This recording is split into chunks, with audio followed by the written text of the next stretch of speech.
சந்தன மணமும் வரும் காற்றினிலே சிவசங்கரி மைந்தனின் அழகினிலே பார்த்து மகிழ்ந்தேனே கண்களிலே அவன் பாதமும் பணிந்தேன் பக்தியிலே முகாஷண்முகாவும் பதத்தை துதித்தே உதிக்கின்ற வேதம் மகத்தான மந்திரம் அகம்புளிர்கின்ற சுடர் குந்த நாமம் தரும் இன்பமெல்லாம் கடம்பா கந்தா மனம் பாடுகின்ற துதிப்பாடல் எல்லாம் குறை ஒன்றும் இல்லாத உன் பாடலாகும்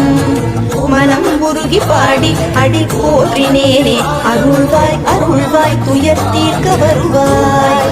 சிறகிரியில் சிரம் பணிவோர்க்கு துன்பம் ஒன்றும் இல்லையே பொறுத்தருள்வாய் பொறுத்தருள்வாய் சென்னிமலை ஆண்டவனே.